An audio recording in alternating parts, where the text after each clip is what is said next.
أشهد أن محمدًا رسول الله.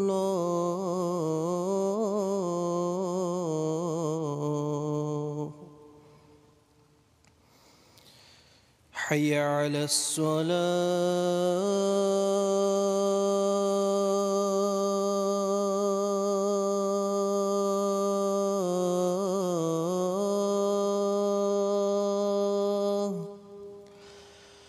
حي على الصلاة.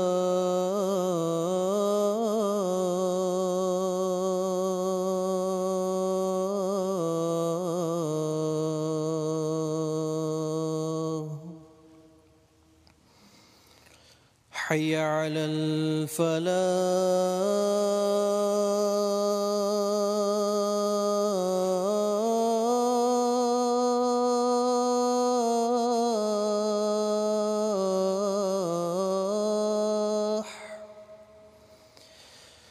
حي على الفلاح.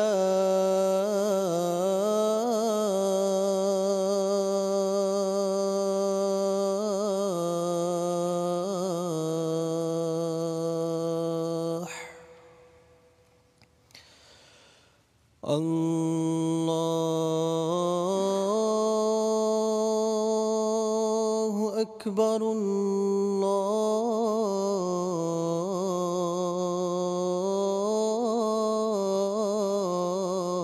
الله أكبر.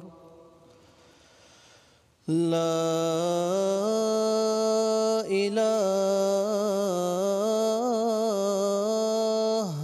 إلا الله.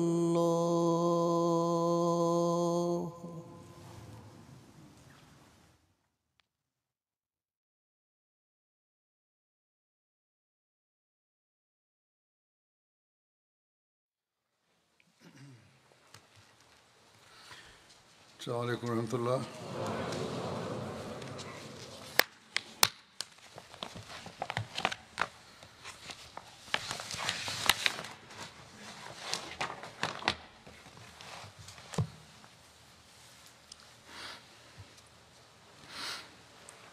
أشهد أن لا إله إلا الله وحده لا شريك له وأشهد أن محمدًا عبده ورسوله.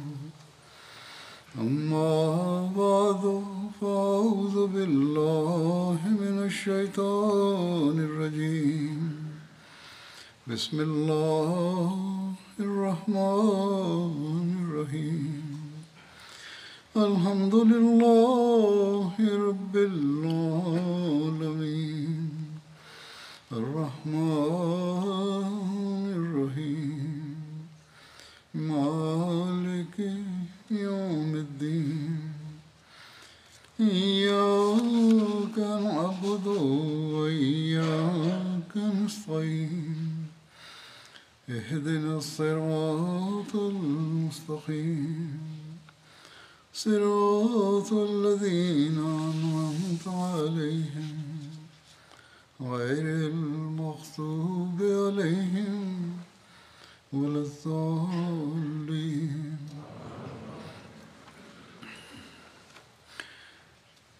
حضرت صلی اللہ علیہ وسلم کی سیرت کا ذکر ہو رہا تھا. روایات میں حضرت صلی اللہ علیہ وسلم کا اپنی بیٹی اور داماد کو تہجد کی نماز کی طرف توجہ دلانے کے واقعہ کا بخاری میں یوں ذکر ہے. حضرت علی بن ابو طالب نے بیان فرمایا کہ رسول اللہ صلی اللہ علیہ وسلم ایک رات ان کے اور اپنی بیٹی حضرت فاطمہ کے پاس تشریف لائے اور فرمایا کیا تم دونوں نماز نہیں پڑھتے؟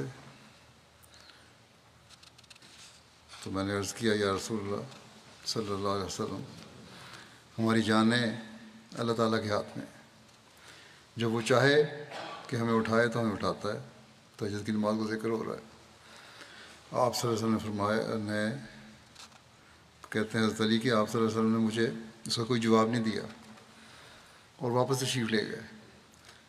پھر میں نے آپ صلی اللہ علیہ وسلم کو سنا جب کہ آپ واپس جا رہے تھے، آپ صلی اللہ علیہ وسلم اپنی ران پر ہاتھ مارتے ہوئے فرما رہے تھے کہ وکان الانسان اکثر شین جدلا، کہ انسان سب سے بڑھ کر بحث کرنے والا ہے۔ حضرت مسلم موعود رضی اللہ عنہ نے اس واقعے کو تفصیل اس طرح بیان فرمائی ہے کہ ایک دفعہ آپ رات اپنے داماد حضرت علی اور اپنی بیٹی حضرت فاطمہ کے گھر گئے اور فرمایا کیا تہجد پڑھا کرتے ہو، یعنی وہ نماز جو آدھی رات کے قریب اٹھ کر پڑھی جاتی ہے۔ حضرت علی نے عرض کیا یا رسول اللہ، پڑھنے کی کوشش تو کرتے ہیں مگر جب خدا تعالیٰ کی منشا کے متحد کسی وقت ہماری آنکھ بند رہتی ہے تو پھر تہجد رہ جاتی ہے۔ آپ صلی اللہ علیہ وسلم نے فرمایا تہجد پڑھا کرو، اور اٹھ کر اپنے گھر کی طرف چل پڑے اور راستے میں بار بار کہتے جاتے تھے کہ وکان الانسان اکثر شین جدلا۔ یہ قرآن کریم کی ایک آیت ہے جس کے معنی ہے کہ انسان اکثر اپنی غلطی تسلیم کرنے سے گھبراتا ہے اور مختلف قسم کی دلیلیں دے کر اپنے قصور پر پردہ ڈالتا ہے۔ مطلب یہ تھا کہ بجائے اس کے کہ حضرت علی اور حضرت فاطمہ یہ کہتے کہ ہم سے کبھی کبھی غلطی بھی ہو جاتی ہے، انہوں نے یہ کیوں کہا کہ جب خدا تعالیٰ کا منشا ہوتا ہے کہ ہم نہ جاگیں تو ہم سوئے رہتے ہیں، اور اپنی غلطی کو اللہ تعالیٰ کی طرف کیوں منسوب کر لیا۔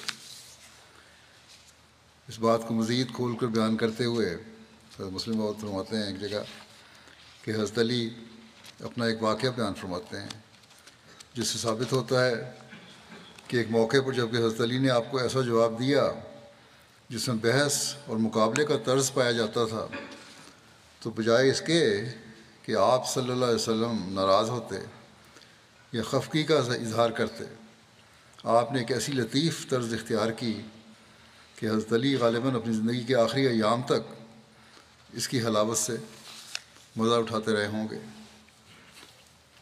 اور انہوں نے جو لطف اٹھایا ہوگا وہ تو انہی کا حق تھا۔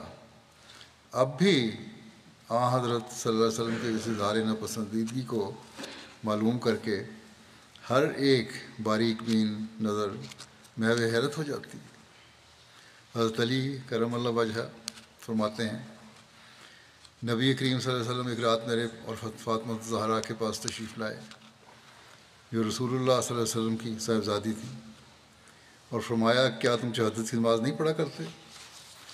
میں نے جواب دیا کہ یا رسول اللہ، ہماری جانیں تو اللہ تعالیٰ کے قبضے میں ہیں اور جب وہ اٹھانا چاہتا ہے اٹھا دیتا ہے۔ آپ صلی اللہ علیہ وسلم اس بات کو سن کر لوٹ گئے اور مجھے کچھ نہیں کہا۔ پھر میں نے آپ سے سنا اور آپ پیٹھ پھیر کر کھڑے ہوئے تھے اور آپ نے اپنی ران پر ہاتھ مار کر کہہ رہے تھے کہ انسان تو اکثر باتوں میں بحث کرنے لگ پڑتا ہے۔ اللہ اللہ، کس لطیف طرز سے حضرت علی کو آپ نے سمجھایا کہ آپ صلی اللہ علیہ وسلم کو یہ جواب نہیں دینا چاہیے تھا،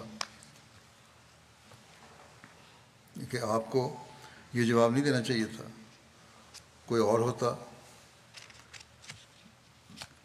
تو اول بحث شروع کر دیتا کہ میری پوزیشن اور رتبے کو دیکھو، پھر اپنے جواب کو دیکھو، کیا تمہیں یہ حق پہنچتا تھا کہ اس طرح میری بات کو رد کر دو؟ یہ نہیں تو کم از کم بحث شروع کر دیتا کہ یہ تمہارا دعویٰ غلط ہے کہ انسان مجبور ہے اور اس کے تمام افعال اللہ تعالیٰ کے قبضے میں ہیں، وہ جس طرح چاہے کرواتا ہے، چاہے نماز کی توفیق دے چاہے نہ دے، اور کہتا کہ جبر کا مسئلہ قرآن شریف کے خلاف ہے۔ لیکن یہ سب کچھ کہہ سکتے تھے حضرت صلی اللہ علیہ وسلم، لیکن آپ صلی اللہ علیہ وسلم نے ان دونوں طریق میں سے کوئی بھی اختیار نہیں کیا، اور نہ تو ان پر ناراض ہوئے، نہ بحث کر کے حضرت علی کو ان کے قول کی غلطی پر آگاہ کیا، بلکہ ایک طرف ہو کر ان کے اس جواب پر اس طرح اظہار حیرت کر دیا کہ انسان بھی عجیب ہے کہ ہر بات میں کوئی نہ کوئی پہلو اپنے موافق نکال ہی لیتا ہے اور بحث شروع کر دیتا ہے۔ حقیقت میں آپ صلی اللہ علیہ وسلم کا اتنا کہہ دینا ایسے ایسے منافع اندر رکھتا تھا کہ جس کا عشر عشیر بھی کسی اور کی 100 بحثوں سے نہیں پہنچ سکتا تھا۔ اس حدیث سے ہمیں بہت سی باتیں معلوم ہوتی ہیں۔ آگے تجزیہ کیا آپ نے کہ کیا کیا باتیں معلوم ہوتی ہیں جن سے حضرت صلی اللہ علیہ وسلم کے اخلاق کے مختلف پہلوؤں پر روشنی پڑتی ہے، اور اسی جگہ ان کا ذکر کر دینا مناسب معلوم ہوتا ہے۔ اول تو یہ معلوم ہوتا ہے کہ آپ صلی اللہ علیہ وسلم کو دینداری کا کس قدر خیال تھا کہ رات کے وقت پھر کر اپنے قریبیوں کا خیال رکھتے تھے۔ بہت لوگ ہوتے ہیں جو خود تو نیک ہوتے ہیں، لوگوں کو بھی نیکی کی تعلیم دیتے ہیں، لیکن ان کے گھر کا حال خراب ہوتا ہے، اور ان میں یہ مادہ نہیں ہوتا کہ اپنے گھر کے لوگوں کی بھی اصلاح کریں، اور انہی لوگوں کی نسبت مثل مشہور ہے کہ انہی لوگوں کے متعلق نسبت مثل مشہور ہے کہ چراغ تلے اندھیرا، یعنی جس طرح چراغ اپنے آس پاس تمام اشیاء کو روشن کر دیتا ہے لیکن خود اس کے نیچے اندھیرا ہوتا ہے، اسی طرح یہ لوگ دوسروں کو تو نصیحت کرتے پھرتے ہیں مگر اپنے گھر کی فکر نہیں کرتے کہ ہماری روشنی سے ہمارے اپنے گھر کے لوگوں کو لوگ کیا فائدہ اٹھا رہے ہیں۔ مگر حضرت صلی اللہ علیہ وسلم کو اس بات کا خیال معلوم ہوتا ہے کہ ان کے عزیز بھی اس نور سے منور ہوں جس سے وہ دنیا کو روشن کرنا چاہتے تھے، اور اس کا آپ تعہد بھی کرتے تھے، اور ان کے امتحان و تجربہ میں لگے رہتے تھے۔ اور تربیت اعزاء ایک ایسا اعلیٰ درجہ کا جوہر ہے جو اگر آپ صلی اللہ علیہ وسلم میں نہ ہوتا تو آپ کے اخلاق میں ایک قیمتی چیز کی کمی رہ جاتی، لیکن آپ کیونکہ اعلیٰ اخلاق پہ قائم تھے اس لیے یہ جوہر بھی آپ میں خوب تھا۔ دوسری بات یہ معلوم ہوتی ہے کہ آپ صلی اللہ علیہ وسلم کو اس تعلیم پر کامل یقین تھا جو آپ دنیا کے سامنے پیش کرتے تھے، اور ایک منٹ کے لیے بھی آپ اس پر شک نہیں کرتے تھے۔ اور جیسا کہ لوگ اعتراض کرتے ہیں کہ نعوذ باللہ دنیا کو الو بنانے کے لیے اور اپنی حکومت جمانے کے لیے آپ صلی اللہ علیہ وسلم نے یہ سب کارخانہ بنایا تھا، مخالفین اسلام یہی اعتراض کرتے ہیں، ورنہ آپ کو کوئی وحی نہیں آتی تھی۔ کئی اورینٹلسٹ اس طرح ہی لکھتے رہتے ہیں، اور اس کافر بھی یہی کہا کرتے تھے۔ یہ بات نہ تھی، بلکہ آپ صلی اللہ علیہ وسلم کو اپنے رسول اور خدا کے مامور ہونے پر ایسا سلج قلب تھا، اتنا پکا یقین تھا جس کی نظیر دنیا میں نہیں ملتی، کیونکہ ممکن ہے کہ لوگوں میں آپ صلی اللہ علیہ وسلم بناوٹ سے کام لے کر اپنی سچائی کو ثابت کرتے ہوں، لیکن یہ خیال نہیں کیا جا سکتا کہ رات کے وقت ایک شخص خاص طور پر اپنی بیٹی اور داماد کے پاس جائے اور ان سے دریافت کرے کہ کیا وہ اس عبادت کو بھی بجا لاتے ہیں جو اس نے فرض نہیں کی بلکہ اس کا ادا کرنا مومنوں کے اپنے حالات پر چھوڑ دیا ہے، اور جو آدھی رات کے وقت اٹھ کر ادا کی جاتی ہے۔ اس وقت آپ صلی اللہ علیہ وسلم کو جانا اور اپنی بیٹی اور داماد کو ترغیب دینا کہ وہ تہجد بھی ادا کیا کریں، اس کامل یقین پر دلالت کرتا ہے جو آپ صلی اللہ علیہ وسلم کو اس تعلیم پر تھی جس پر آپ لوگوں کو چلانا چاہتے تھے۔ ورنہ ایک مفتری انسان جو جانتا ہو کہ ایک تعلیم پر چلنا ایک سا ہے، اپنی اولاد کو ایسے پوشیدہ وقت میں اس تعلیم پر عمل کرنے کی نصیحت نہیں کر سکتا۔ چلنا یا نہ چلنا ایک جیسا ہے، اپنی تعلیم پر چلنے کی نصیحت نہیں کر سکتا اپنی اولاد کو۔ یہ اسی وقت ہو سکتا ہے جب ایک آدمی کے دل میں یقین ہو کہ اس تعلیم پر چلے بغیر کمالات حاصل نہیں ہو سکتے۔ تیسری بات وہی ہے جس کے ثابت کرنے کے لیے یہ واقعہ بیان کیا ہے کہ حضرت صلی اللہ علیہ وسلم ہر ایک بات کو سمجھانے کے لیے تحمل سے کام لیا کرتے تھے، اور بجائے لڑنے کے محبت اور پیار سے کسی کو اس کی غلطی پر آگاہ فرماتے تھے۔ چنانچہ اس موقع پر جب حضرت علی نے آپ کے سوال کو اس طرح رد کرنا چاہا کہ جب ہم سو جائیں تو ہمارا کیا اختیار ہے کہ ہم جاگیں، کیونکہ سویا ہوا انسان اپنے آپ پر قابو نہیں رکھتا، جب وہ سو گیا تو اب اسے کیا خبر ہے کہ فلاں وقت آ گیا ہے، اب میں فلاں کام کر لوں۔ اللہ تعالیٰ آنکھیں کھول دے تو نماز ادا کر لیتے ہیں، ورنہ مجبوری ہوتی ہے، کیونکہ اس وقت الارم کی گھڑیاں وغیرہ بھی نہیں تھیں۔ اس بات کو سن کر حضرت صلی اللہ علیہ وسلم کو حیرت ہونی ہی تھی، کیونکہ آپ صلی اللہ علیہ وسلم کے دل میں جو ایمان تھا وہ کبھی آپ کو ایسا غافل نہ ہونے دیتا تھا کہ تہجد کا وقت گزر جائے اور آپ صلی اللہ علیہ وسلم کو خبر نہ ہو۔ اس لیے آپ صلی اللہ علیہ وسلم نے دوسری طرف منہ کر کے صرف یہ کہہ دیا کہ انسان بات نہیں مانتا، جھگڑتا ہے، یعنی تم کو آئندہ کے لیے کوشش کرنی چاہیے تھی کہ وقت ضائع نہ ہو، نہ کہ اس طرح ٹالنا چاہیے تھا۔ چنانچہ حضرت علی کرم اللہ وجہ فرماتے ہیں کہ میں نے پھر کبھی تہجد میں ناغہ نہیں کیا۔ بس یہ واقعہ ہمیں تہجد پڑھنے کی طرف توجہ دلانے کے لیے یاد رکھنا چاہیے، اور خاص طور پر مربیان اور واقفین زندگی اور عہدیداران کو اس طرف خاص توجہ دینی چاہیے۔ راتوں کی دعائیں ہیں جو اللہ تعالیٰ کے فضل کو زیادہ کھینچتی ہیں، اور آج کل دنیا کی کو تباہی سے بچانے کے لیے ان کی خاص طور پر ضرورت ہے۔ پھر واقعات میں غزوہ بنو قینقاع کا ذکر آتا ہے جو 2 ہجری میں ہوئی۔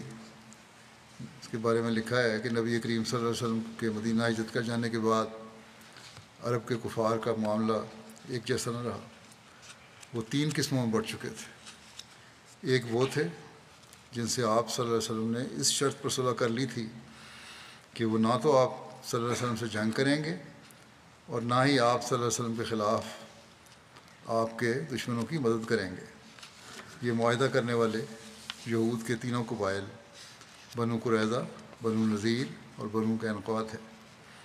دوسرے وہ تھے جنہوں نے آپ صلی اللہ علیہ وسلم سے عداوت کی، آپ صلی اللہ علیہ وسلم کے خلاف جنگ کی، وہ قریش تھے۔ تیسرے وہ لوگ تھے جنہوں نے آپ صلی اللہ علیہ وسلم کو چھوڑ دیا، وہ آپ صلی اللہ علیہ وسلم کے انجام کے منتظر تھے، جیسے عرب کے قبائل، دیگر قبائل۔ ان کی صورتحال بھی ایک جیسی نہیں تھی۔ ان میں کچھ ایسے تھے جو دل ہی دل میں یہ چاہتے تھے کہ مسلمانوں کو غلبہ حاصل ہو جائے، جیسے قبیلہ بنو خزاعہ تھا۔ بعض لوگوں کا معاملہ اس کے برعکس تھا، جیسے بنو بکر کے لوگ تھے۔ کچھ ایسے بھی تھے جو ظاہر طور پر مسلمانوں کے ساتھ تھے، لیکن اندر خانہ نبی صلی اللہ علیہ وسلم کے دشمنوں کا ساتھ دیتے تھے۔ یہ منافقین تھے۔ جب آپ صلی اللہ علیہ وسلم مدینہ تشریف لائے تو آپ صلی اللہ علیہ وسلم نے سب یہود سے معاہدہ کیا۔ آپ اور ان کے صلی اللہ علیہ وسلم اور ان کے مابین معاہدہ لکھا گیا۔ ہر قوم اپنے حلیف کے ساتھ مل گئی۔ اب آپ نے اپنے اور ان کے مابین امان نامہ لکھا۔ ان پر بہت سی شرائط عائد کی۔ ان میں سے ایک شرط یہ تھی کہ وہ آپ صلی اللہ علیہ وسلم کے خلاف کسی دشمن کی مدد نہیں کریں گے۔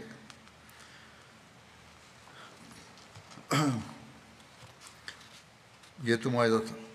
اب بنو قینقاع کی جو فتنہ گیری تھی، اس کے بارے میں تاریخ میں آتے ہیں حوالے جو، اس میں ابن اسحاق کہتے ہیں کہ شاس بن قیس نامی ایک بوڑھا شخص جس کا دل مسلمانوں کے بارے میں کینے اور حسد سے بھرا ہوا تھا، ایک مرتبہ اوس و خزرج سے تعلق رکھنے والے کچھ صحابہ ایک مجلس میں اکٹھے بیٹھے گفتگو کر رہے تھے۔ شاس بن قیس کا ادھر سے گزر ہوا۔ اس نے جب انہیں زمانہ جاہلیت کی دشمنی بھلا کر اسلام کی بدولت آپس میں ایک دوسرے سے محبت کرتے اور صلح صفائی کے ساتھ مل جل کر بیٹھتے دیکھا تو وہ جل کر رہ گئے۔ اس نے بے ساختہ کہا، بنو کیلا یعنی اوس و خزرج کے سردار اس شہر پہ متحد ہو چکے تھے کہ اللہ کی قسم، بنو کیلا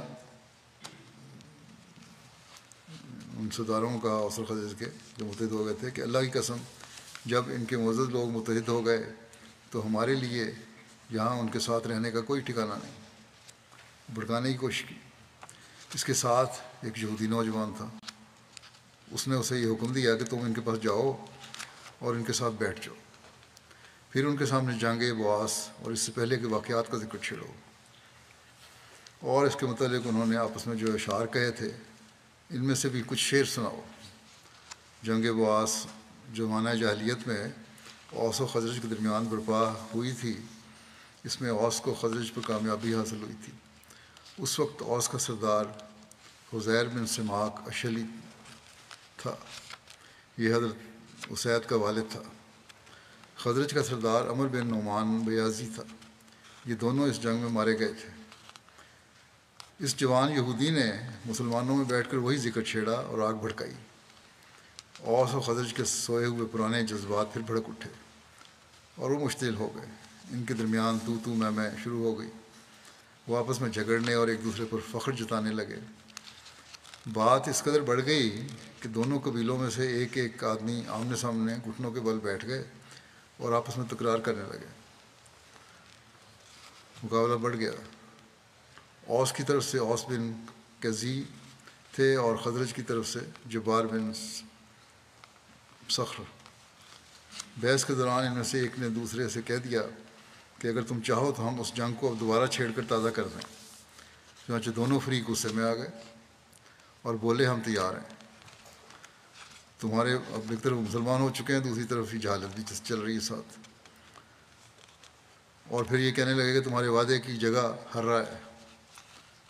ہررا مدینہ دو ہروں کے درمیان ایک ہررا ہے کو سیاہ پتھری زمین کو کہتے ہیں، اور مشرق کی جانب ہررا عقم ہے جسے کو ہررا بنو قریظہ بھی کہتے ہیں، اور دوسرا ہررا الوبرا ہے جو مدینہ کے مغرب میں 3 میل کے فاصلے پر واقع ہے۔ اچھا، مشرق کی جانب ہررا عقم ہے اور اس کو ہررا بنو قریظہ بھی کہتے ہیں۔ دوسرا ہررا الوبرا ہے جو مغرب کی جانب ہے، ایک مشرق کی جانب ایک مغرب کی جانب، دینوں کے درمیان میں 3 میل کا فاصلہ ہے۔ ساتھ ہی شور برپا ہو گیا، ہتھیار۔ اس کے بعد ماحول انتہائی گرم ہو گیا اور دونوں طرف سے زور شور سے جنگ کی تیاریاں ہونے لگیں۔ دونوں قبیلوں کے لوگ وقت مقررہ پر ہررا کی طرف نکل پڑے۔ قریب تھا کہ خونریز جنگ شروع ہو جاتی، لیکن اللہ کا کرنا ایسا ہوا کہ رسول اللہ صلی اللہ علیہ وسلم کو اس ساری صورتحال کی اطلاع پہنچ گئی۔ خبر سنتے ہی آپ فوراً مہاجر صحابہ کو ساتھ لے کر اوس و خزرج کے لوگوں کے پاس تشریف لے گئے۔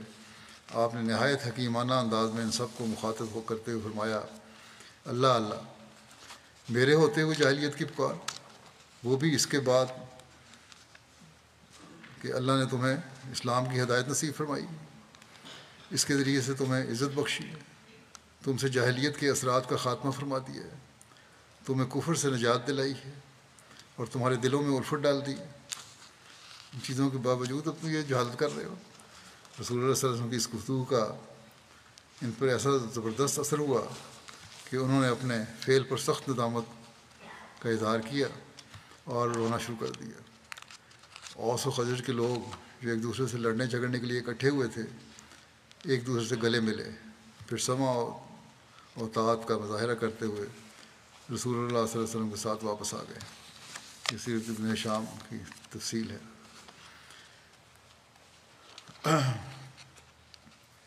یہود کی طرف سے معاہدہ کی خلاف ورزی کے بارے میں لکھا ہے کہ جب غزوہ بدر میں اللہ تعالیٰ نے مسلمانوں کو شاندار فتح عطا فرمائی تو ان لوگوں کی سرکشی کھل کر سامنے آ گئی، اور حضرت صلی اللہ علیہ وسلم اور مسلمانوں سے ان کا حسد ظاہر ہو گیا۔ اپنی اس جلن اور بغض کی وجہ سے انہوں نے اپنے معاہدے کو ختم کر دیا۔ انہوں نے کہنا شروع کر دیا کہ اے محمد، آپ خیال کرتے ہیں کہ ہم آپ کی قوم جیسے ہیں؟ آپ خود فریبی میں مبتلا نہ ہوں کہ آپ نے ایک ایسی قوم سے مقابلہ کیا جو جنگ سے اناڑی اور ناواقف ہے، اور آپ کو ان پر غلبے کا موقع مل گیا۔ یعنی جنگ بدر کی طرف اشارہ کر کے کہا کہ مکے کے کافروں کو تو آپ نے شکست دے دی، ہم ایسے نہیں ہیں، ہم بہت بہتر ہیں۔ اللہ کی قسم، اگر ہم نے آپ سے جنگ کی تو آپ کو پتہ چل جائے گا کہ مرد تو ہم ہیں۔ اور یہود کے تینوں قبائل میں سے جنہوں نے سب سے پہلے معاہدے کی خلاف ورزی اور غداری کی وہ بنو قینقاع کے یہودی تھے۔ اس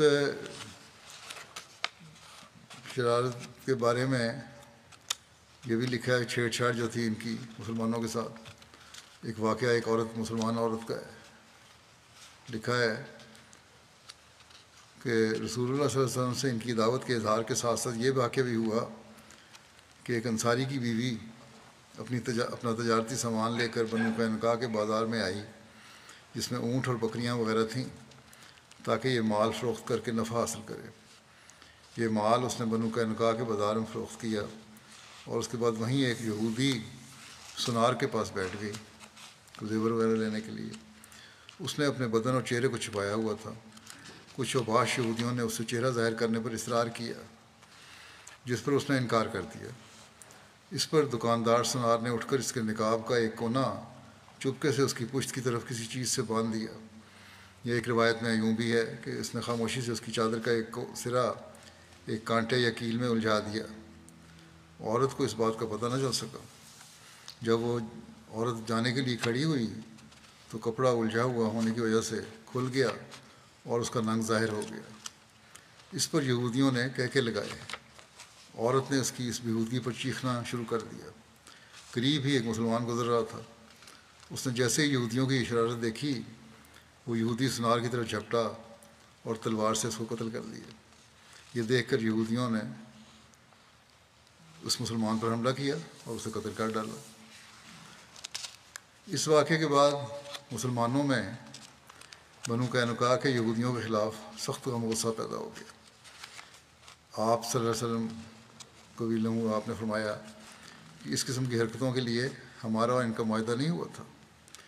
حضرت عبادہ بن صامت کہنے لگے، یا رسول اللہ صلی اللہ علیہ وسلم، میں اللہ اور اس کے رسول اور مسلمانوں کا ساتھی ہوں اور ان کافروں کے معاہدے سے بری ہوتا ہوں۔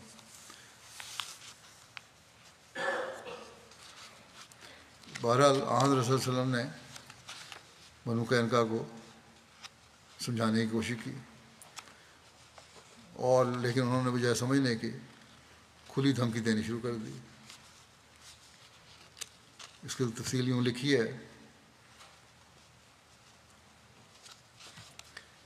کہ بنو قینقاع کو جمع کر کے آپ صلی اللہ علیہ وسلم نے فرمایا کہ اے گروہ یہود، اللہ سے ایسی تباہی نازل ہونے سے بچنے کی کوشش کرو جیسی بدر کے موقع پر قریش کے اوپر نازل ہوئی ہے۔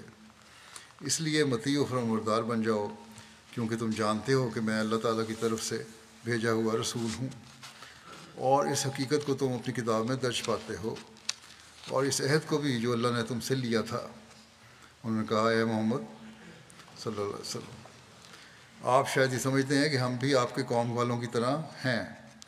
اس دھوکے میں نہ رہیے، کیونکہ اب تک آپ کو ایسی ہی قوم سے واسطہ پڑا ہے جنگ اور اس کے طریق نہیں جانتے، لہذا آپ نے انہیں آسانی سے زیر کر لیا۔ لیکن خدا کی قسم، اگر آپ نے ہم سے جنگ کی تو آپ کو پتہ چل جائے گا کہ کیسے بہادروں سے پالا پڑا ہے۔ ایک دوسری روایت میں ہے کہ رسول اللہ صلی اللہ علیہ وسلم کو جب غزوہ بدر کے موقع پر یہود کی بدعہدی کا علم ہوا تو آپ صلی اللہ علیہ وسلم نے یہود کو بنو قینقاع کے بازار میں جمع کر کے تنبیہ فرمائی تھی۔ بہرحال یہ تنبیہ کی تھی، اس پہ ان کا یہ جواب تھا۔ اس کے بعد بنو قینقاع کے یہود وہاں سے جا کر قلعہ بند ہو گئے۔ یہ ساری باتیں ہوئیں، اس کے بعد وہ چلے گئے اور اپنے قلعے میں چلے گئے۔ حضرت صلی اللہ علیہ وسلم نے ان کی طرف روانہ ہوئے، اور آپ صلی اللہ علیہ وسلم نے حضرت لبابہ کو مدینے میں اپنا قائم مقام بنایا۔ آپ کا جھنڈا سفید رنگ کا تھا اور اسے آپ کے چچا حضرت حمزہ اٹھائے ہوئے تھے۔ بنو قینقاع کا محاصرہ کیا گیا۔ اس کی تفسیر میں لکھا ہے کہ آپ صلی اللہ علیہ وسلم نے 15 دن تک بنو قینقاع کے یہودیوں کا سخت محاصرہ کیے رکھا، اور آپ صلی اللہ علیہ وسلم اس غزوے کے لیے شوال کی 15 تاریخ کو روانہ ہوئے اور ذوالقعدہ کی چاند تک وہیں رہے۔ اللہ تعالیٰ نے ان کے دلوں میں مسلمانوں کا رعب پیدا فرما دیا۔ بنو قینقاع کے ان یہودیوں میں 400 جنگجو تھے جو قلعے کی حفاظت پر مامور تھے، اور 300 زرہ پوش تھے۔ آخر محاصرے سے تنگ آ کر یہود نے حضرت صلی اللہ علیہ وسلم سے درخواست کی کہ ہمارا راستہ چھوڑ دیں تو ہم مدینے سے جلا وطن ہو کر ہمیشہ کے لیے چلے جائیں گے، اور صرف ہماری عورتوں اور بچوں کو ہمارے لیے چھوڑ دیں۔ جنہیں ہم اپنے ساتھ لے جائیں، اور باقی مال و دولت آپ رکھ لیں، اور مال بھی، ہتھیار وغیرہ بھی شامل ہوں گے۔ آپ صلی اللہ علیہ وسلم نے یہود کی یہ بات قبول فرما لی اور انہیں مدینہ سے نکل جانے کا حکم دیا۔ سیرت الحدیبیہ کے میں اس طرح درج ہے۔ لیکن سیرت کی اکثر کتب میں یہ بھی ہے کہ عبداللہ بن ابی بن سلول کے حوالے سے یہ روایت ہے کہ اس موقع پر وہ نبی کریم صلی اللہ علیہ وسلم کی خدمت میں بار بار حاضر ہوا۔ وہ کیونکہ بنو قینقاع کا حلیف تھا، اس لیے اس نے بار بار سفارش التجا کی اور مختلف طریقوں سے اس امر کا اظہار کیا کہ نبی کریم صلی اللہ علیہ وسلم بنو قینقاع کو معاف کر دیں، ان کو قتل نہ کریں اور انہیں جانے دیں اور انہیں بخش دیں۔ اس روایت سے یہ تاثر پیدا ہوتا ہے گویا آن رسول صلی اللہ علیہ وسلم نے ان کے قتل کا ارادہ فرمایا تھا، اور یہ کہ عبداللہ بن ابی کی مسلسل سفارش سے ان کو معاف کیا گیا تھا۔ لیکن یہ درست نہیں ہے، کبھی آپ نے قتل کا ارادہ نہیں فرمایا ان کی عورتوں، بچوں یا ان لوگوں کو۔ در حقیقت اور اس طرح کی جو روایات ہیں وہ مشکوک ہیں۔ چنانچہ ایسی روایات پر محاکمہ کرتے ہوئے ایک مورخ سید برکات احمد کی کتاب میں لکھا ہے کہ یہود کے ہتھیار ڈال دینے کے بعد جب عبداللہ بن ابی حضور کی خدمت میں آیا اور بولا میرے آدمیوں کے لیے نرمی کا برتاؤ کیجیے گا، تو آن صلی اللہ علیہ وسلم نے فرمایا تیرا ستیہ مجھے چھوڑ دے۔ ابن ابی نے جواب دیا ہرگز نہیں، واللہ میں آپ کو جانے نہیں دوں گا جب تک آپ میرے آدمیوں کے ساتھ نرمی کا برتاؤ نہیں کریں گے۔ کیا آپ ان کو تہہ تہہ کر دیں گے؟ خدا کی قسم مجھے پورا یقین ہے کہ حالات تبدیل ہو کر رہیں گے۔ اس پر رسول اللہ صلی اللہ علیہ وسلم نے فرمایا اچھی بات ہے، تو تم ہی انہیں لے جاؤ۔ ابن اسحاق، واقدی اور ابن سعد تینوں اس قصے کو بیان کرتے ہیں۔ ان تینوں کو پڑھ کر یہ اندازہ ہوتا ہے کہ گویا رسول اللہ صلی اللہ علیہ وسلم پر عبداللہ بن ابی کا کچھ اثر تھا، لیکن خود عبداللہ بن ابی کی سفارشی الفاظ مشتبہ معلوم ہوتے ہیں۔ ابن اسحاق کے بیان میں اس کا قطعاً اظہار نہیں ہوتا کہ رسول اللہ صلی اللہ علیہ وسلم نے کوئی ایسی بات فرمائی ہو جس سے یہ نتیجہ نکالا جا سکے کہ آپ بنو قینقاع کو تہہ کر دینے کا ارادہ کر چکے تھے۔ ایک تو مورخ یہ کہ اس سے ثابت نہیں ہوتا۔ واقعی کہ ہاں اس ارادہ کی طرف اشارہ ضرور ملتا ہے، اور اسی بات کو ابن سعد نے بھی دہرایا ہے۔ لیکن اس موقع پر ہمیں یہ بات ذہن میں ضرور رکھنی چاہیے کہ اگرچہ آپ صلی اللہ علیہ وسلم ایک سیاسی رہنما بھی تھے، لیکن دشمنوں کے ساتھ بے جا سختی کا معاملہ کبھی نہیں کرتے تھے۔ آپ تشدد کو ناپسند کرتے تھے، اور میدان جنگ میں بھی اگر جاتے تو بوجہ مجبوری جاتے تھے، اور وہاں بھی خانخواہ خون ریزی سے پرہیز کرتے تھے۔ بہرحال یہ گیا محاصرہ تو ہوا تھا اور انہوں نے پناہ بھی مانگی تھی، اس لیے بنو قینقاع کی جلا وطنی بھی ہوئی۔ اس کا تفصیل یوں ہے، اس یہودی قبیلہ کے درخواست کے مطابق ان کو جلا وطن کرنے کا فیصلہ کیا گیا، اور یہود کو مدینہ سے جلا وطن کرنے کی ذمہ داری آپ صلی اللہ علیہ وسلم نے حضرت عبادہ بن صامت کے سپرد فرمائی، اور مدینہ سے 3 دن میں نکل جانے کی مہلت دی۔ چنانچہ وہ 3 دن میں مدینہ سے نکل گئے۔ ایک قول یہ ہے کہ یہود نے عبادہ سے مزید مہلت طلب کی، لیکن آپ صلی اللہ علیہ وسلم نے 1 گھنٹے کی مزید مہلت دی اور اپنی نگرانی میں جلا وطن کیا۔ یہ لوگ یہاں سے نکل کر شام کے علاقے ازریات چلے گئے۔ شام کی طرف ایک شہر ہے۔ ایک قول یہ بھی ہے کہ جلا وطن کرنے پر حضرت محمد بن مسلمہ کو مامور فرمایا تھا، عین ممکن ہے کہ دونوں کو یہ ذمہ داری سپرد کی ہو۔ بہرحال یہود کے گھروں سے کافی ہتھیار ملے جب وہ لوگ چلے گئے تو، کیونکہ یہ دوسرے یہودیوں میں سے سب سے زیادہ مالدار اور سب سے زیادہ بہادر اور جنگجو لوگ تھے۔ آپ صلی اللہ علیہ وسلم نے ان کے ہتھیاروں میں سے اپنے لیے 3 کمانیں، 2 زرہیں، 3 تلواریں اور 3 نیزے منتخب فرمائے۔ کمانوں کے نام کتوم، روحا اور بیضاء ہے۔ کتوم غزوہ احد میں ٹوٹ گئی تھی۔ 2 زرہیں جن کے نام سغدیہ اور فضہ ہیں، اسی طرح 3 نیزے اور 3 تلواریں منتخب فرمائیں۔ ایک تلوار کو قلی، دوسرے کو بطار کہا جاتا تھا، تیسری کا کوئی نام نہیں تھا۔ سیرت الحدیبیہ کی یہ روایت ہے۔ بنو قینقاع کے غزوے کا ذکر سیرت ختم النبیین میں یوں ہے جس وقت آن حضرت صلی اللہ علیہ وسلم مکے سے ہجرت کر کے مدینہ میں تشریف لائے تھے، اس وقت مدینہ میں یہود کے 3 قبائل آباد تھے۔ ان کے نام بنو قینقاع، بنو نذیر اور بنو قریظہ تھے۔ آن حضرت صلی اللہ علیہ وسلم نے مدینہ میں آتے ہی ان قبائل کے سامنے امن و امان کے معاہدے کر لیے اور آپس میں صلح اور امن کے ساتھ رہنے کی بنیاد ڈالی۔ معاہدے کی روح سے فریقین اس بات کے ذمہ دار تھے کہ مدینہ میں امن و امان قائم رکھیں، اور اگر کوئی بیرونی دشمن مدینہ پر حملہ آور ہو تو سب مل کر اس کا مقابلہ کریں۔ شروع میں تو یہود اس معاہدے کے پابند رہے، اور کم از کم ظاہری طور پر انہوں نے مسلمانوں کے ساتھ کوئی جھگڑا پیدا نہیں کیا، لیکن جب انہوں نے دیکھا کہ مسلمان مدینہ میں زیادہ اقتدار حاصل کرتے جاتے ہیں تو ان کے تیور بدلنے شروع ہو گئے، اور انہوں نے مسلمانوں کی اس بڑھتی ہوئی طاقت کو روکنے کا تہیہ کر لیا، اور اس غرض کے لیے انہوں نے ہر قسم کی جائز و ناجائز تدابیر اختیار کرنی شروع کی، حتیٰ کہ انہوں نے اس بات کی کوشش سے بھی دریغ نہیں کیا کہ مسلمانوں کے اندر پھوٹ پیدا کر کے خانہ جنگی شروع کرا دیں۔ چنانچہ روایت آتی ہے کہ ایک موقع پر قبیلہ اوس اور خزرج کے بہت سے لوگ اکٹھے بیٹھے ہوئے تھے، وہاں محبت اتفاق سے باتیں کر رہے تھے۔ بعض فتنہ پرداز یہود نے اس مجلس میں پہنچ کر جنگ بعاث کا تذکرہ شروع کر دیا۔ یہ وہ خطرناک جنگ تھی جو ان 2 قبائل کے درمیان ہجرت سے چند سال قبل ہوئی تھی، اور جس میں اوس و خزرج کے بہت سے لوگ ایک دوسرے کے ہاتھ سے مارے گئے تھے۔ جیسے پہلے بھی تفصیل سے ذکر ہو چکا ہے، اس جنگ کا ذکر آتے ہی بعض جوشیلے لوگوں کے دلوں میں پرانی یاد تازہ ہو گئی اور گزشتہ عداوت کے منظر آنکھوں کے سامنے پھر گئے۔ چنانچہ نتیجہ یہ ہوا کہ باہم نوک جھونک اور طعن و تشنیع سے گزر کر نوبت یہاں تک پہنچ گئی کہ اسی مجلس میں مسلمانوں کے اندر تلوار کھنچ گئی، مگر خیر گزری کہ آن حضرت صلی اللہ علیہ وسلم کو بر وقت اس کی اطلاع مل گئی، اور آپ صلی اللہ علیہ وسلم مہاجرین کی ایک جماعت کے ساتھ فوراً موقع پر تشریف لے آئے اور فریقین کو سمجھا بجھا کر ٹھنڈا کیا، پھر ملامت بھی فرمائی کہ تم میرے ہوتے ہوئے جاہلیت کا طریقہ اختیار کرتے ہو اور خدا کی اس نعمت کی قدر نہیں کرتے کہ اس نے اسلام کے ذریعے تمہیں بھائی بھائی بنا دیا۔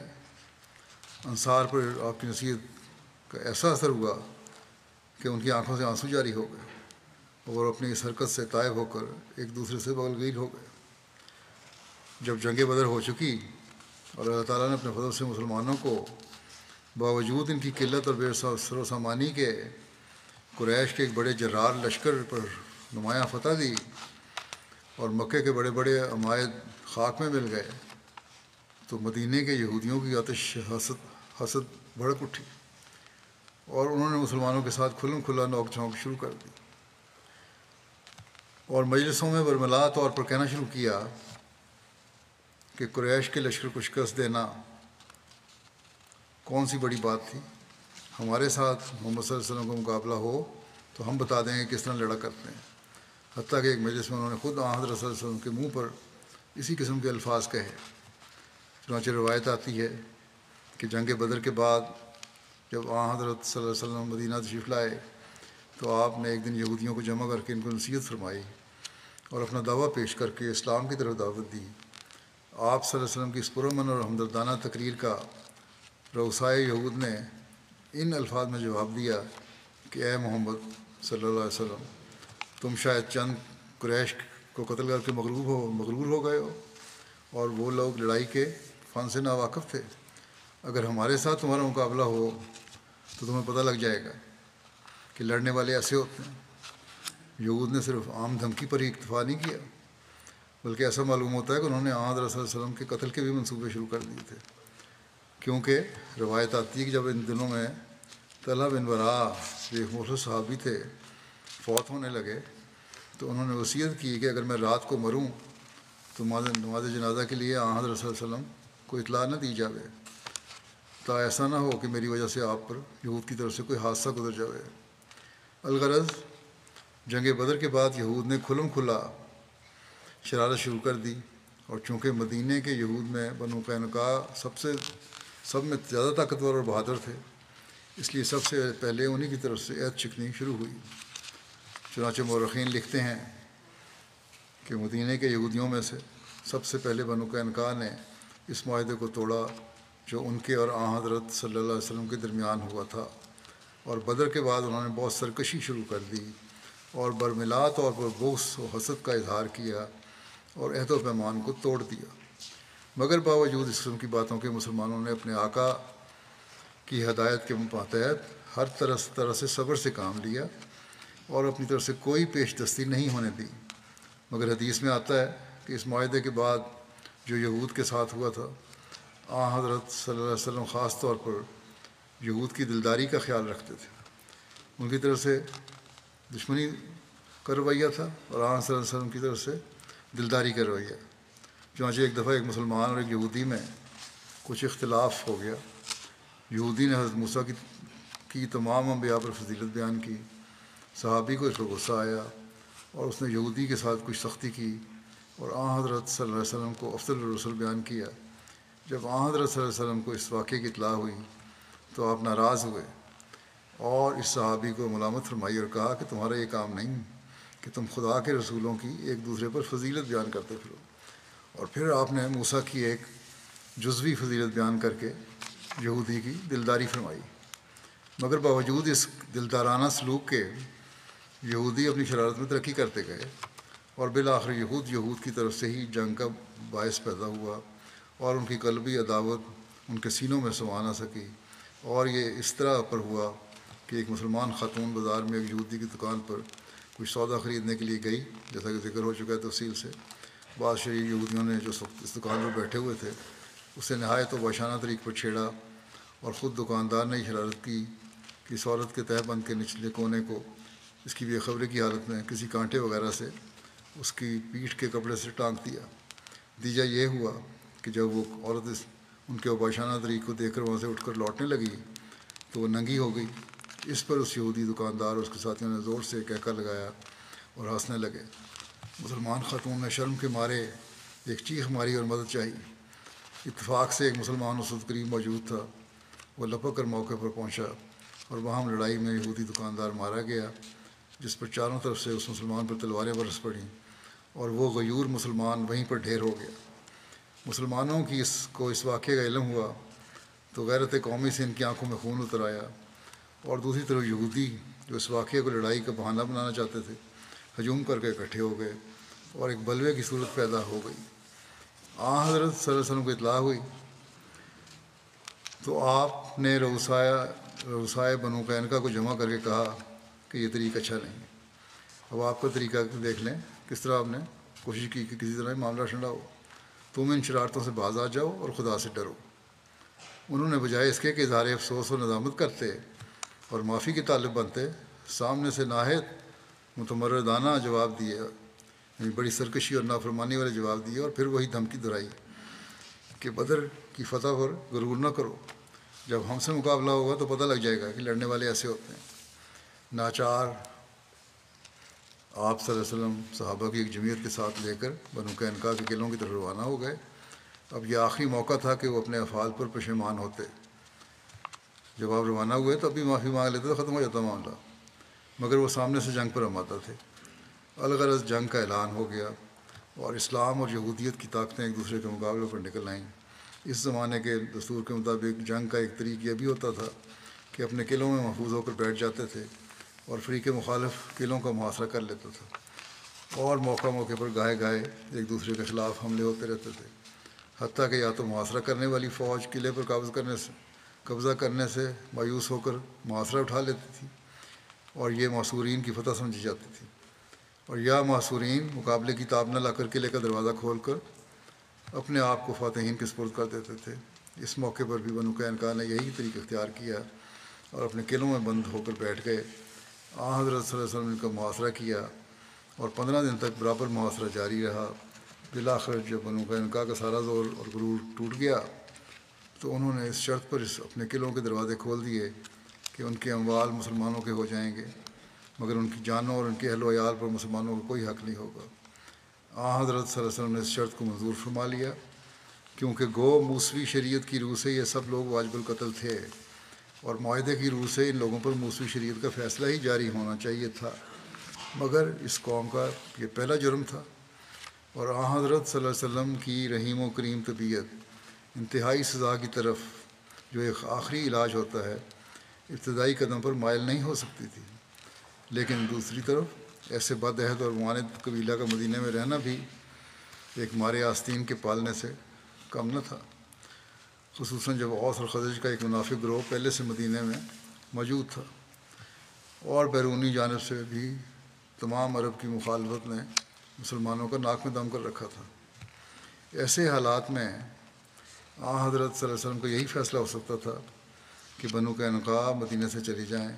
یہ سزا ان کے جرم کے مقابلے میں اور نیز اس زمانے کے حالات کو ملحوظ رکھتے ہوئے ایک بہت نرم سزا تھی، اور دراصل اس میں صرف خود حفاظتی کا پہلو ہی مد نظر تھا، ورنہ عرب کی خانہ بدوش اقوام کے نزدیک نقل مکانی کوئی بڑی بات نہیں تھی، خصوصاً جبکہ کسی قبیلے کی جائیدادیں زمینوں اور باغات کی صورت میں نہ ہوں۔ ان لوگوں اور بنو قینقاع کی نہیں تھیں، کوئی ان کی جائیدادیں ایسی نہیں تھیں جو غیر منقولہ ہوں، جو وہاں رہنے جن کو زمینیں یا اس قسم کی جائیدادیں جن پر ان کا انحصار ہو، اور پھر سارے کے سارے قبیلے کو بڑے امن کے ساتھ ایک جگہ کو چھوڑ کر دوسری جگہ جا کر آباد ہونے کا موقع مل جائے۔ چنانچہ بنو قینقاع بڑے اطمینان کے ساتھ مدینہ چھوڑ کر شام کی طرف چلے گئے۔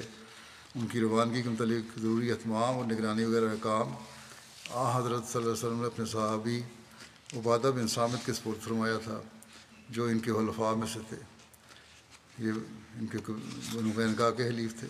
چنانچہ عبادہ بن صامت چند منزل تک بنو قینقاع کے ساتھ گئے اور پھر انہیں حفاظت کے ساتھ آگے روانہ کر کے واپس لوٹ آئے۔ مال غنیمت جو مسلمانوں کے ہاتھ آیا وہ صرف آلات حرب اور آلات پیشہ زرگری پر مشتمل تھا۔ بنو قینقاع کے متعلق بعض روایتوں میں ذکر آتا ہے کہ جب ان لوگوں نے اپنے قلعوں کے دروازے کھول کر اپنے آپ کو حضرت صلی اللہ علیہ وسلم کے سپرد کر دیا تو ان کی بدعہدی اور بغاوت اور شرارتوں کی وجہ سے آپ کا ارادہ ان کے جنگجو مردوں کے قتل کرا دینے کا تھا، اور عبداللہ بن ابی بن سلول رئیس منافقین کی سفارش پر آپ نے ارادہ ترک کر دیا، لیکن محققین نے اس روایت کو صحیح تسلیم نہیں کیا، کیونکہ جب دوسری روایات میں سرین مذکور ہے کہ بنو قینقاع نے اس شرط پر دروازے کھولے تھے کہ ان کی اور ان کے اہل و عیال کی جان بخشی کی جائے گی، تو یہ ہرگز نہیں ہو سکتا تھا کہ حضرت صلی اللہ علیہ وسلم اس شرط کو قبول کر لینے کے بعد دوسرا طریقہ اختیار کرتے اور اس شرط کو توڑ دیتے۔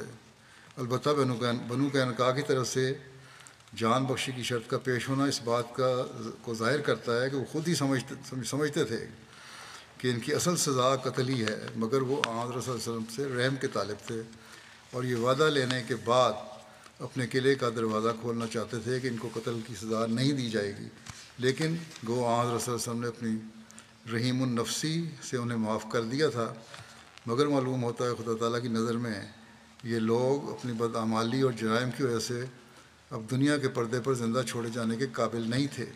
چنانچہ روایت آتی ہے کہ جس جگہ یہ لوگ جلا وطن ہو کر گئے وہاں انہیں ابھی 1 سال بھی نہ گزرا تھا کہ ان میں کوئی ایسی بیماری وغیرہ پڑی کہ سارے کا سارا قبیلہ اسی کا شکار ہو کر پیوند خاک ہو گیا۔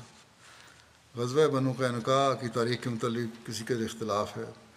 واقعی اور ابن سعد نے شوال 2 ہجری بیان کی ہے، متاخرین نے زیادہ تر اسی کی اتباع کی ہے، بعد میں آنے والے مورخین نے، لیکن ابن اسحاق اور ابن ہشام نے اسے غزوہ سویق کے بعد رکھا ہے، جو مسلمہ طور پر ماہ ذی الحجہ 2 ہجری کے شروع میں ہوا تھا، اور حدیث کی ایک روایت میں بھی یہ اشارہ ملتا ہے کہ غزوہ بنو قینقاع حضرت فاطمہ کے رخصتانے کے بعد ہوا تھا، کیونکہ اس روایت میں یہ بیان کیا گیا ہے کہ حضرت علی نے اپنے ولیمہ کی دعوت کا خرچ مہیا کرنے کے لیے یہ تجویز کی تھی کہ بنو قینقاع کے ایک یہودی زرگر کو ساتھ لے کر جنگل میں جائیں اور وہاں سے اسخر گھاس لا کر مدینہ کے زرگروں کے پاس رخت کریں، جس سے یہ ثابت ہوتا ہے کہ حضرت فاطمہ کے رخصتانے کے وقت جو عام مورخین کے نزدیک ذو الحجہ 2 ہجری میں ہوا تھا، ابھی تک بنو قینقاع مدینہ میں ہی تھے۔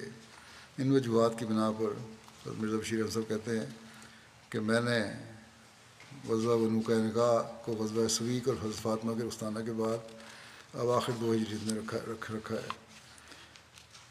اس موقع پر یہ ذکر بھی خالی از فائدہ نہ ہوگا کہ غزوہ بنو قینقاع کا سبب بیان کرتے ہوئے مسٹر مارگولیس نے اپنی طرف سے ایک عجیب و غریب بات بنا کے لکھی ہے، جس کا قطعاً کسی روایت میں اشارہ تک بھی ذکر نہیں آتا۔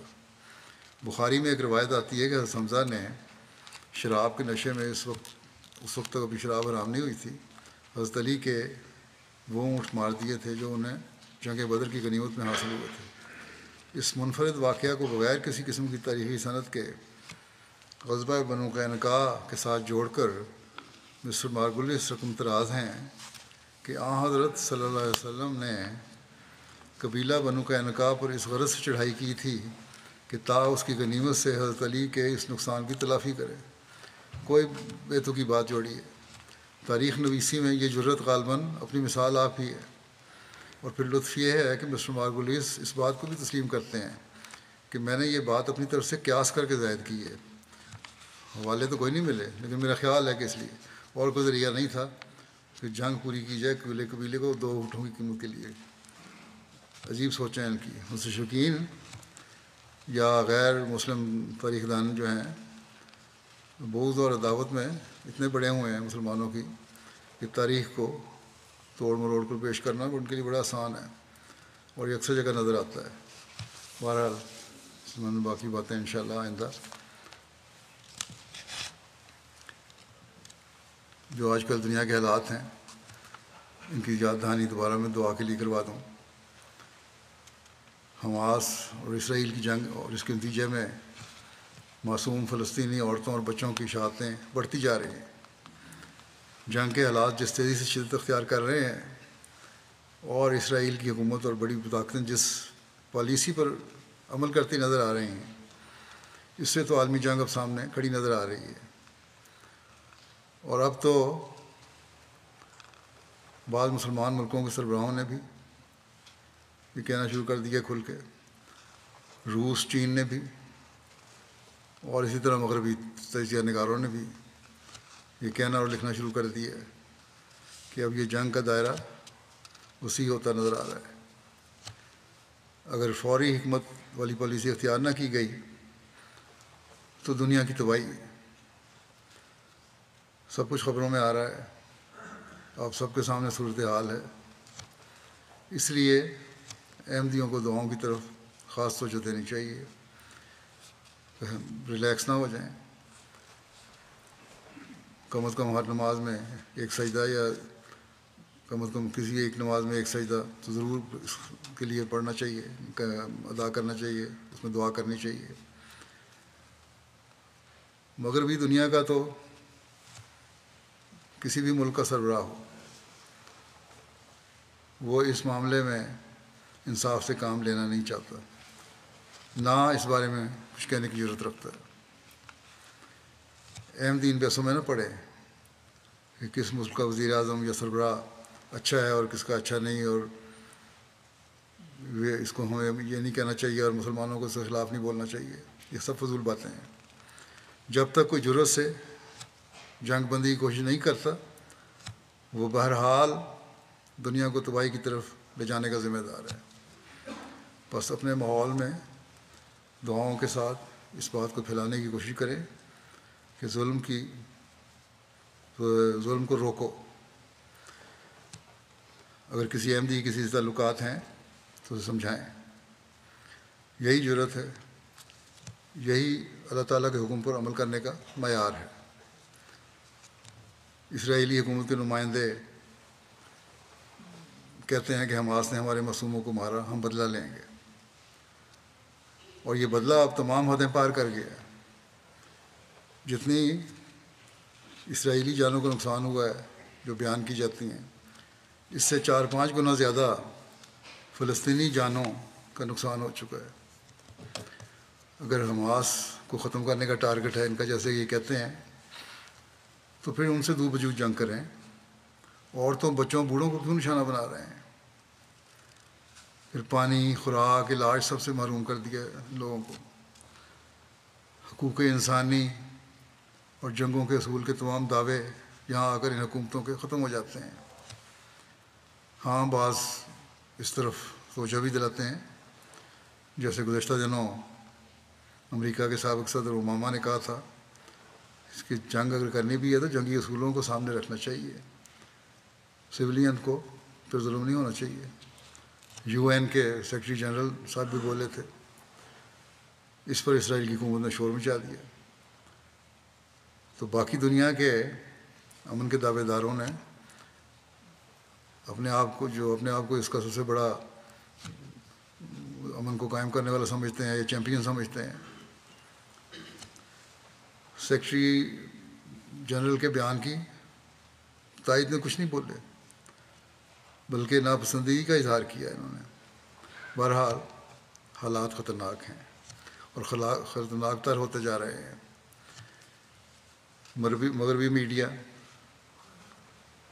ایک طرف کی خبریں تو بڑھا چڑھا کر دیتا ہے، اور دوسری طرف کی ایک کونے میں چھوٹی سی خبر، جیسے گزشتہ دنوں ایک رہائی پانے والی جو عورتیں تھیں، ایک عورت نے کہا کہ مجھ سے قید میں بہتر سلوک ہوا، اس کی خبر تو ایک کونے میں چلی گئی۔ اور جو یہ بیان ہے کہ حماس کی قید جہنم تھی، اسے مستقل بڑی خبر کا حصہ بنا کے پیش کیا جاتا ہے۔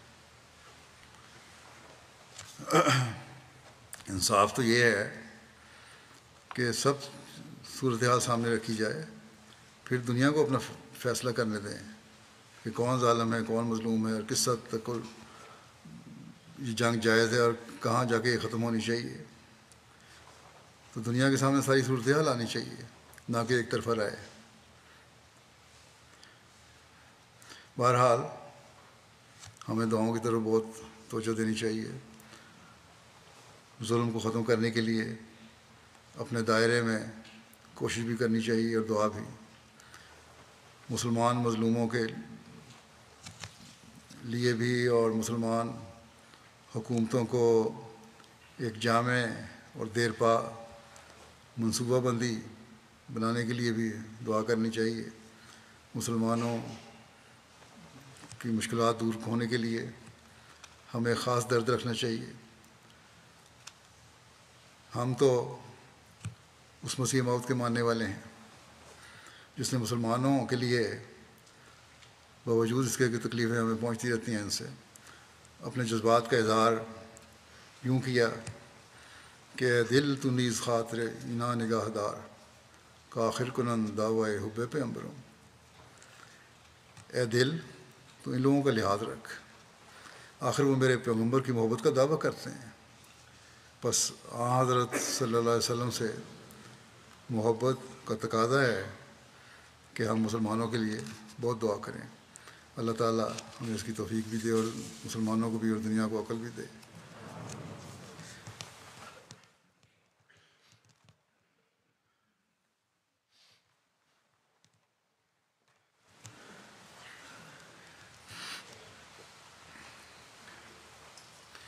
الحمد لله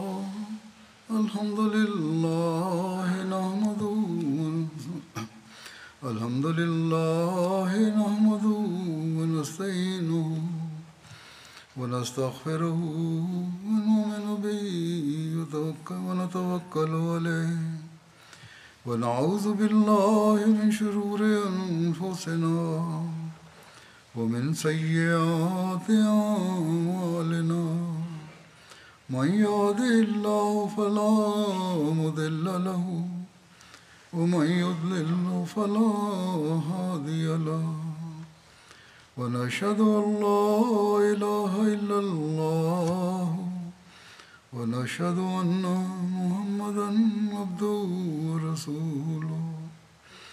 عباد الله رحمكم الله، إن الله يأمر بالعدل والإحسان وإيتاء ذي القربى وينهى عن الفحشاء والمنكر والبغي يعظكم لعلكم تذكرون۔ اذكروا الله يذكركم وادعوه يستجب لكم ولذكر الله أكبر۔